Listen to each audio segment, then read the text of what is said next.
Enhanced Forward Presence battle groups are all defensive in nature, but they're multinational as well.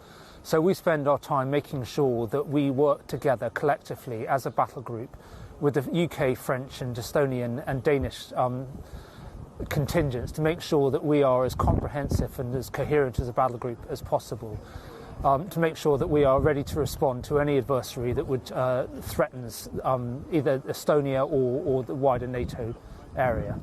Describe to us what is the level of alert among the NATO troops at this moment. Of course, we're seeing Russian troops making advancements across Ukraine. How are your troops looking at these developments in Ukraine? So NATO will always assess what the threat is and then make sure that its forces are ready to defend against those threats. And what we spend our time doing here is training against those threats to make sure that we're able to deal with them. Of course, that we are conscious of how quickly things can happen, and all the training that we do will be guided by the timelines in which we are able to react.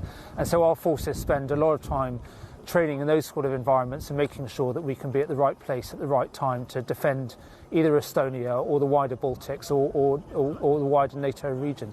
So given that assessment, what is the likelihood at this moment that Russia will try to attack a NATO country? How do you see that possibility? So at the moment, NATO is concentrating on Russia's invasion of Ukraine. And that is a huge cause for concern across the entire European community. So NATO, as a defensive organisation, is making sure that its defensive posture is correct. And it is able to defend, any incursion against a NATO border. So whilst NATO is watching what is going on in Ukraine very carefully at the moment, it's making sure that it's adjusting its own force posture to make sure that it's able to defend accordingly. And just to give us also an idea of what is the assessment that you're receiving from what's happening in Ukraine on the ground. How is the war evolving there at the moment? So NATO is not involved in what is going on in Ukraine at the moment, and our thoughts and prayers are with all the Ukrainian families that are being so seriously affected by the Russian invasion.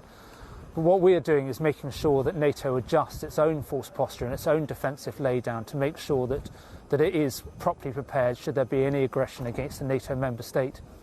And is any sort of possibility that the UK troops, of course, the decision was to double their presence here at Tapa. Is there a possibility that as these tensions continue with Russia, that those troops will actually have to stay even longer than the current plan?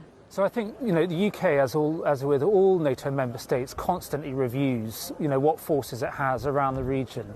And the UK, along with all the other NATO members, and France and Denmark have done exactly the same.